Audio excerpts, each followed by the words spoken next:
Notre prochain invité a pas peur de l'inconnu. En fait, il semble s'épanouir grâce à lui. Né en Haïti, ce chef réputé a déménagé au Canada à l'âge de 20 ans. Il s'est beaucoup fait remarquer lorsqu'il était à la barre du restaurant Agricole à Montréal, le très apprécié restaurant haïtien appartenant à Win Butler et Régine Chassage d'Arcade Fire. Il est maintenant chef et propriétaire de Kamui, son propre restaurant situé au cœur de la place des festivals. Apportant dans ses valises le goût de la cuisine traditionnelle caribéenne au Canada, je suis très heureuse d'accueillir le chef Paul Toussaint. Merci Paul d'avoir répondu à notre invitation. Salut Marie-Soleil, c'est vraiment comme un plaisir d'être avec vous autres aujourd'hui parce que avec le froid qu'il fait dehors aujourd'hui, déjà il fait genre moins 19 à Montréal, qui fait, on a besoin de chaleur, on a besoin de comme de lumière, on a besoin de la Caraïbe. Complètement. Et avant de parler de ta magnifique carrière culinaire, Paul, où est-ce que tu te trouves présentement? Je suis à Montréal, au restaurant Kamui. Et présentement, qui veut dire soleil en taïno, comme pour encore déguster le soleil. Ça veut dire soleil, ah oui? Alors c'est Ouais, comme ça si veut mon dire nom soleil. c'était Marie Camoui? Marie Kamui, parfait. Tu peux Yeah, faire ça. j'adore! C'est en taïno, c'est la langue des Premières Nations des Caraïbes. OK, super. Bon, Oui. déjà on apprend des choses, tu vois, on voyage. Le voyage vient tout juste de commencer. Exactement. Parle-nous un peu de ton enfance en Haïti. C'était la vie, j'avais les parents qui étaient là, j'avais la cuisine que je cuisinais pas, mais c'est comme tu faisais que déguster, tu commençais déjà à développer les Ouais. papilles, développer les goûts, les saveurs, tout ça. À l'âge de 7 ans, ma gardienne avait décidé de m'apprendre à cuisiner parce qu'elle m'avait dit, si tu cuisines, tu peux m'aider le samedi, exemple, parce que c'est une journée en Haïti spéciale qu'on appelle BCLV. C'est la journée où tu dois OK. tout faire. C'est la journée où tu dois finir la semaine, préparer la semaine aussi d'après. Puis elle m'a dit, Paul, on va faire une chose. Je vais t'apprendre à cuisiner. Avec ça, tu vas pouvoir m'aider. Dirais-tu que c'est elle qui t'a vraiment initié à ton amour de la cuisine?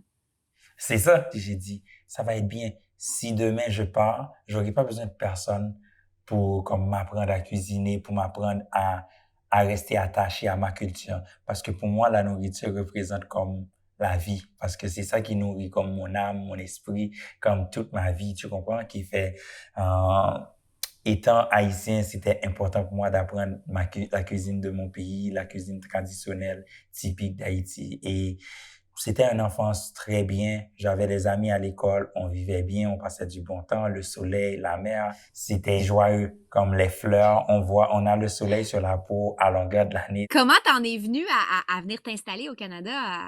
Comment t'as pris cette décision? Lorsque j'arrivais à 19 ans, j'allais finir mes études secondaires. Je devais rentrer au Canada pour venir étudier. Là aussi, je suis parti dans une autre aventure. J'ai étudié en droit pour 2 ans. Mais après 2 ans, je me suis dit, ça, c'est pas ma vie. La cuisine Oh non. m'appelle. Ma vie, ma vraie vie, c'est la cuisine. C'est là. Après 2 ans, j'ai décidé de lâcher le droit pour m'attacher, pour aller suivre mes rêves, pour aller suivre ma passion. Et j'ai pris la cuisine, j'ai déménagé à Montréal. La ville de Montréal pour toi, là, comment tu décrirais ça? Montréal, ça bouillonne, comme il y a de la vie, il y a tout. Comme tu peux être un jeune, tu te façonnes à Montréal, tu vis la belle vie. Durant l'été, t'as même pas eu la chance de passer à travers toutes les boîtes Oui. de nuit, tu vois, festival, tout ça, c'est ce qui fait Montréal, cette ville aussi, ce mélange de culture, comme l'abondance en tout ce qui est culturel, tout ce qui est festivité, c'est comme, ça bouillonne et ça me rappelle plus Haïti.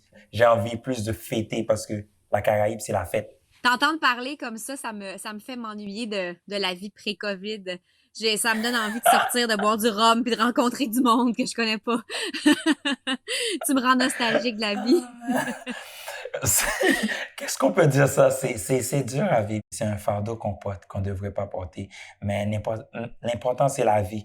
Gardons le sourire quand même. Essayons de vivre. Essayons de ramener ce Exact. soleil-là de la Caraïbe en plein hiver maintenant à Montréal. Exact. Gardons quand même comme la tête haute. Restons comme positifs pour voir est-ce qu'on pourra passer à travers. Justement, la COVID, c'est pas la première épreuve que tu vis. On se rappelle tous du séisme qu'il y a eu en 2010 à Haïti. Je pense même que tu es retourné vivre là-bas lorsque c'est arrivé. Peux-tu nous parler un peu de comment tu as vécu ça, les contre-coups de ce séisme monumental? Le COVID est dur, mais tremblement de terre était encore plus dur. Je crois que c'était sur TVA que je regardais ça. Et puis là, j'ai vu l'histoire passer en Haïti. Au même moment, j'ai pris mon téléphone, j'ai pu appeler ma maman. Pendant qu'on parlait, ça s'est coupé. L'appel s'est coupé. Ah, ah mon Dieu. C'était dur de voir Oui. combien de personnes qui souffrent. Comme après 2 ans au Touquet, 2 ans et demi, je dis à Normand, j'aime beaucoup de Touquet, j'aime beaucoup le Québec, j'aime beaucoup Montréal, mais je dois aller en Haïti, Je supporter, comprends. aider, former des jeunes. T'es resté quelques années là-bas? Je suis resté 4 ans en Haïti. Après, j'ai recommencé l'histoire au Québec parce que je me suis dit aussi, je suis la personne qui porte le flambeau de vendre cette culture à Montréal. Je dois rentrer pour vendre cette histoire, vendre cette culture-là à Montréal. Donc, en 2017, tu reviens à Montréal et c'est là que tu t'installes chez Agricole, le restaurant très populaire, qui était très populaire, qui appartenait donc à des membres d'Arcade Fire. Cette expérience-là, c'est une belle expérience pour toi. On me dit qu'Agricole, c'était vraiment comme être en voyage en Haïti. C'est comme ça Agricole m'a eu parce que j'étais en Haïti. Je me disais toujours, je rentrerai à Montréal pour vendre Haïti ou je rentrerai à Montréal pour me trouver en Haïti parce que dans ma tête, c'est à moi de créer mon Haïti, tu comprends? Et Ouais. j'arrive à Montréal, je trouve une place qui avait créé l'Haïti pour moi. C'est comme je rentrais à la place, c'était comme, waouh, Ouais. ça m'a façonné. J'ai dit, ça c'est mon Haïti, ça c'est ce que je veux vendre d'Haïti. Et c'était parfait. La musique, l'art, tout était bien fait. Il y avait rien à reprocher comme à Winnie Régine et à l'équipe d'Agricole. C'était bien fait. Seulement, il manquait la cuisine parce que les gens se plaignaient beaucoup que la cuisine n'était pas typique, n'était pas traditionnelle, parce que lorsqu'ils rentrent dans des places comme ça, Ah, ils attendent à une cuisine comme colorée, une cuisine comme typique, traditionnelle. ouais. Et c'est pour ça ils m'ont dit, Paul, toi, tu connais les gens d'ici et tu connais Haïti. Tu peux nous ramener cette histoire-là, tu peux nous ramener Haïti ici et en même temps, tu peux rejoindre les gens du Québec. Je dis, OK, j'ai pris ça sur le dos et je suis resté pendant 3 ans. J'ai fait 3 superbes années comme mon agricole où je vendais comme Haïti, je vendais l'art, je vendais la culture haïtienne comme, et c'était de la folie chaque année. Il y a rien. Jusqu'à la dernière année, je suis parti très fier de ce qu'ils ont ramené, comme Haïti, comme à Montréal. Et je reste encore fier d'eux autres, malgré qu'on sait que Agricole vient de fermer, mais j'en suis sûr comme que Agricole va renaître. On va garder cette culture-là à Montréal, très riche et très colorée. Je pense que Agricole, c'est un excellent exemple que la gastronomie peut vraiment permettre de voyager parce que on allait chez Agricole comme on allait en voyage, autant l'ambiance que la musique, que l'alcool, que la nourriture, c'était être le plus proche d'Haïti qu'on pouvait être en restant dans le 514. C'était vraiment ça. Et j'ai une personne qui est arrivée une fois, il m'a ramené son passeport. Je dis, pourquoi je n'ai pas besoin de ton passeport? T'as pas besoin d'une pièce d'identité. Je vois, t'es quelqu'un qui a plus que 40 ans. Pourquoi? Il m'a dit, Paul, je voyage là maintenant. Je pars en Haïti. Wow! J'ai pas la chance d'aller en Haïti. Je veux rentrer en Haïti. Je te ramène mon passeport. C'est comme je dis, ouh! C'était comme, c'était beau à entendre. Un réel C'était voyage, ça. magnifique. Un réel T'es au voyage, ouais. Canada depuis l'âge de 20 ans. Qu'est-ce qui te plaît le plus dans la gastronomie canadienne? Est-ce qu'il y a quelque chose qui se démarque selon toi dans la gastronomie canadienne? La gastronomie canadienne est devenue une cuisine colorée aussi. Et je pense que c'est ça qui fait Ouais. voyager, qui fait autant de touristes à Montréal, autant de touristes gastronomiques. C'est moins cher comparé aux autres pays qui ont une cuisine aussi riche. Exemple, même là, aux États-Unis, tu vas à New York, on paye le double pour tout ce qui est à Montréal, tu vois. Tandis que à Montréal, tu vois, la chance qu'on a, les cultures sont connectées. Et Oui, c'est ça qui fait exact. de cette cuisine comme une cuisine parfaite, une cuisine riche. Et j'aime beaucoup. Et que ce soit à Toronto, que ce soit à Vancouver, que ce soit en Alberta, dès que tu peux manger dans un restaurant au Canada, tu manges bien. Les gens sont Ouais. vraiment comme, c'est la richesse, tu vois. C'est ça que la cuisine amène. D'après tout ce que tu dis depuis le début, il y a beaucoup toujours l'esprit de communauté qui ressort de ton discours, autant dans la nourriture que dans le rassemblement, que dans le restaurant. Est-ce que c'est ça qui était un peu au cœur de ta mission quand tu as développé ton nouveau restaurant Camui, l'esprit de communauté? Mais c'est ça qui est très important pour nous. Parce que moi, j'ai vécu en Haïti où comme les liens sont très serrés comme entre les voisins, entre dans la ville. C'est comme je connaissais presque toutes les familles de la ville, tu vois. C'est bien. Et moi, c'est l'essence de la vie pour moi. C'est comme le fait qu'on peut se réunir, le fait qu'on peut se supporter, le fait que, comme exemple, dans un moment comme ça avec COVID, c'est ça qui nous permet de passer à travers. C'est comme on sait que, OK, on va aider tous les gens. On avait l'histoire de Black Lives Matter. Tu vois Oui, combien de toutes les cultures sortaient pour supporter ce mouvement, s'assurer qu'on soit bien, tu vois, parce que oui. c'est ça la vie. La vie de communauté, pour moi, c'est la meilleure chose qu'on doit ramener dans le monde. Oublions comme le côté comme personnel, chaque individualiste. Vivons ensemble. J'adore ce que tu dis. Je pense que de plus en plus, en fait, maintenant plus que jamais, on a besoin de cet esprit de communauté-là. Comme ton restaurant, justement, que tu as ouvert durant la pandémie, comment tu vis ce moment-là? Est-ce qu'il y a des gens qui t'aident? Est-ce que tu reçois de l'appui de tes anciens clients, de tes clients pendant cette période difficile de la pandémie? Ce qui arrive, c'était un choix. OK? J'ai fait ce choix d'ouvrir un restaurant en pleine pandémie parce que j'avais une opportunité comme que peut-être jamais de ma vie que j'aurai. Parce que pour moi, vendre ma culture, vendre mes rêves, vendre ma passion, vendre l'histoire comment dire ça, de ma région est très Oui, importante pour moi. Tu vois, ce qui fait que lorsque le quartier des spectacles avait cette place-là, c'est comme j'ai dit, hey, je le prends. Les gens me soutiennent très bien. C'est comme en décembre, on avait fait nos repas, on a vendu au moins environ entre 200 à 400 plats facilement. Comme moi, je dis toujours, la vie nous donne des problèmes, mais c'est comme surfer dans les Caraïbes pour moi. C'est comme tu oui, dois toujours, comme, parfois tu dois couler et parfois tu oui. dois genre, comme vraiment être joyeux, comme vivre, comme tu vois, c'est comme jouer avec les vagues pour moi. Je prends ça vraiment positif. Je sais que c'est un moment difficile. C'est très difficile pour moi. Je pense pas qu'on va pouvoir ouvrir avant le mois de juin. Tu vois, on peut pas. Parce que avec la situation, comment on gère COVID ici, c'est pas évident. Moi, c'est comme si c'est pour du travail pour que je puisse, parce que j'ai une maison, j'ai ma famille à soutenir, j'ai mes parents aussi en Haïti, j'ai mes deux sœurs aussi qui sont en Haïti. Comme il y a beaucoup qui se reposent sur moi, tu vois, sur mon épaule, qui fait je dois passer à travers parce que depuis le mois d'octobre, je gagne pas un sou. Bon, mais on doit vivre avec. Moi, j'essaie de passer à travers, comme comment dire ça, je vais comme surfer là-dessus, Oui, continuer à surfer, continuer à vivre ça pour que oui. lorsque le bon moment arrive aussi, je peux jouir de ce bon moment. Quand le bon moment va arriver puis que le restaurant va rouvrir, Camille, là, comment tu nous décrirais le menu et l'ambiance de ton nouveau restaurant? Qu'est-ce que tu veux projeter chez Camille? Je vais ramener l'odeur du vétiver. Je vais ramener comme la musique va être comme toute la Caraïbe, comme on va pouvoir danser, chanter, manger tard, moi. Moi, mon restaurant va rester tard. J'en suis sûr. OK. C'est comme parce que OK. nous autres dans la Caraïbe, on mange tard, on fait Oui, tard. Jusqu'aux 3 heures du matin qu'on me donne à Montréal, je vais oui. profiter jusqu'aux 3 heures du matin. C'est comme de 11 heures à 3 heures du matin, je veux la fête. J'ai tellement hâte d'aller manger chez vous. Tu peux pas savoir, Paul, j'en rêve. Justement, là, bon, la nourriture que tu vas présenter, que tu vas proposer chez Camui, je pense que tu vas choisir des ingrédients vraiment locaux, hein, pour la préparer. Tu as vraiment ça en tête. Est-ce que tu as des endroits chouchous à Montréal dont tu aimerais nous parler ou est-ce que tu vas chercher tes aliments? Moi, c'est ça le projet. En Camouille, surtout, c'est la Caraïbe au complet. C'est-à-dire, tout, la Caraïbe doit être bien présente.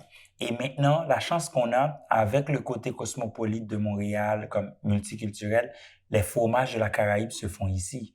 On a tous les légumes, on a tous les légumes. Et maintenant, il y a un ferme maraîcher qui s'appelle Jardin Lacou qui produisent que des produits caraïbéens ici. OK. C'est vraiment intéressant.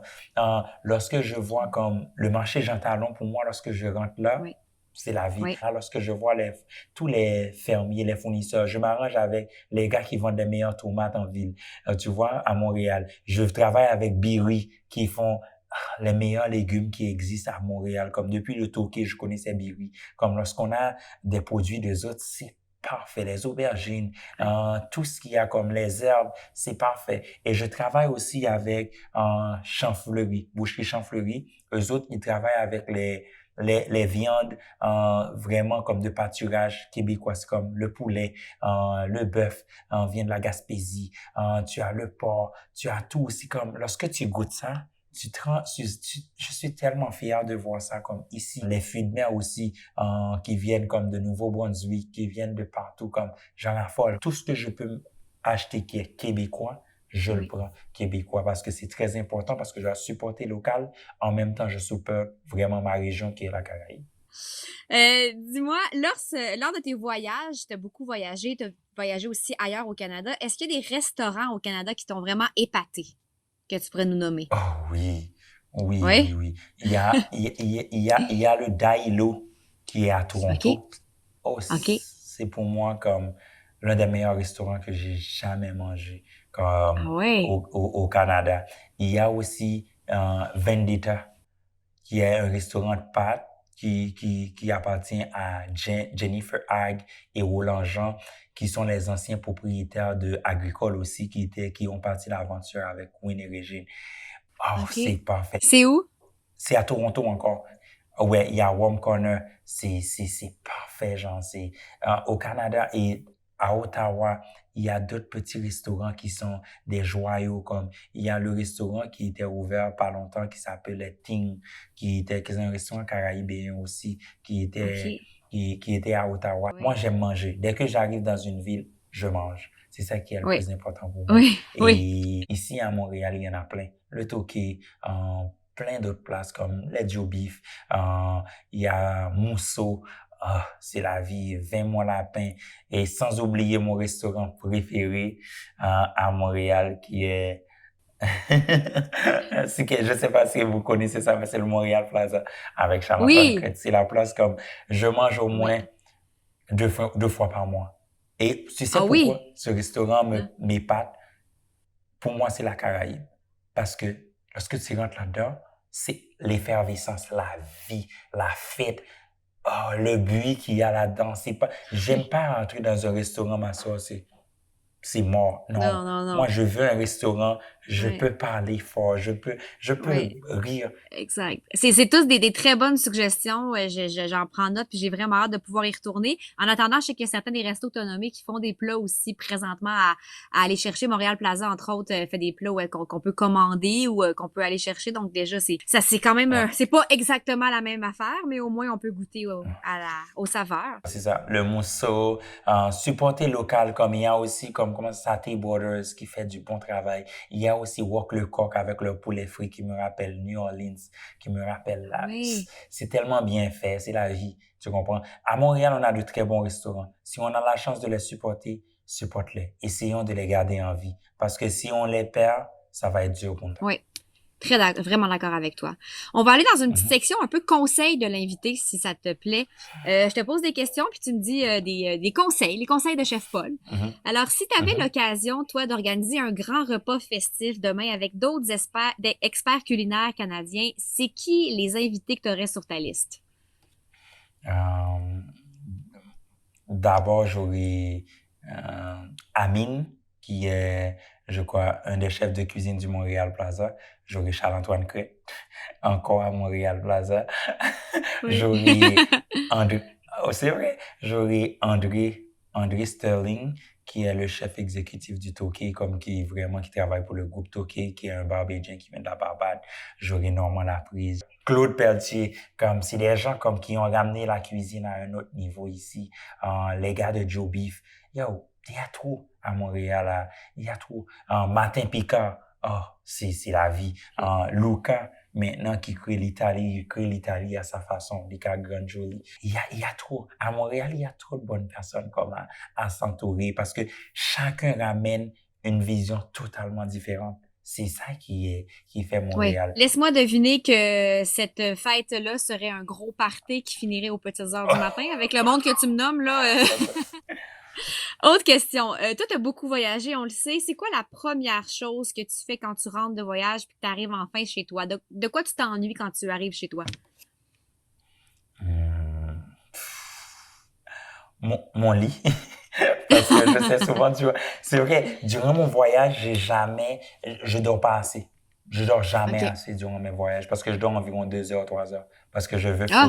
profiter, ouais, je veux profiter à fond Wow. de la culture comme de cette ville-là. Je veux voir comment la ville bouillonne. C'est ça, exact. Est-ce qu'il y a un endroit au Canada que tu meurs d'envie d'aller visiter que tu pas vu encore? Vancouver, j'ai jamais été. C'est une ville que j'ai hâte d'y aller. Ou bien la Gaspésie aussi, là, c'est les deux. J'ai pas encore été en Gaspésie, qui est à côté de chez moi, là, comme, mais c'est le rêve à vivre. Comme tu le sais, Paul, notre balado s'intitule Les Voix du Nord. Et là, c'est le moment de l'interview où on va te demander ton avis sur tout ce qui est canadien. OK? Je vais te Oui. poser des questions en rafale et tu dois me répondre Mhm. plutôt rapidement. T'es prêt? Mhm. Oui, je suis prêt. Parfait. La chose canadienne dont tu ne peux absolument pas te passer. Le sirop d'érable. Très bon, moi non plus. Le plat canadien que tu aimes plus que tout. La poutine. Je suis Très fan de... Hey, les gens comprennent pas ça. Je suis fan de poutine. Je vais faire une dédication à un restaurant que j'aime beaucoup. C'est chez Philippe, qui est sur Amherst, en face du agricole. Pour moi, c'est le meilleur poutine en ville. C'est la vie. Ah oui. Tu vois, poutine. Dis-moi, la meilleure ville culinaire du Canada. À Montréal. Très bon. Ton restaurant canadien préféré? Montréal Plaza. Une chose sans laquelle tu ne peux pas voyager. Sirop d'érable, mon sac de couteau. C'est deux vrai? choses. T'apportes Ouais. du sirop Le d'érable sirop avec d'érable, toi je en vois voyage? toujours. Parce que souvent en Haïti, tu sais, la canette coûte 20 $ Oh. américains. J'amène toujours au moins une canette. Et en terminant ces questions-là, dis-moi, qu'est-ce qui te rend le plus fier d'être au Canada? C'est un pays d'opportunités et c'est un pays de rêve. C'est un pays d'histoire. C'est un pays de culture. Le fait qu'on a ce mélange de culture, le multiculturalisme, comme ça m'intéresse beaucoup de voir comme les gens mélangent les mélanges de culture. J'aime le Canada et je suis très content d'être ici au Canada. Même quand j'invite les gens souvent à voyager dans les Caraïbes, à venir découvrir la Caraïbe, et c'est pourquoi j'ai créé la Caraïbe ici à Montréal pour eux autres. J'aime beaucoup le Canada et je suis fier d'être au Canada. T'as tellement aucune idée à quel point j'ai faim, à quel point j'ai envie de sortir, de boire du rhum. Comme plusieurs de nos auditeurs, là, je pense que tu nous as vraiment donné le goût d'aller visiter ton restaurant dès que ça va ouvrir. Ça a l'air extraordinaire. Merci vraiment d'avoir été avec nous. Puis c'est sûr que je m'en vais chez Camui la seconde où ça ouvre. En plus, je m'appelle Marie Camui, je l'ai appris aujourd'hui. Parfait. Merci, Paul. Merci pour tout. C'est ça qu'on a besoin. On a besoin de ces moments-là de chaleur, ces moments de rêve. Comme, gardons notre culture, gardons notre richesse, gardons notre énergie, gardons notre positivité parce qu'on en a besoin pour passer à travers de ce moment. Exactement. Bye, Paul. Merci pour tout. Voilà pour cette balado Les Voix du Nord. Ici Marie-Soleil Dion qui vous remercie d'avoir participé à l'aventure avec nous.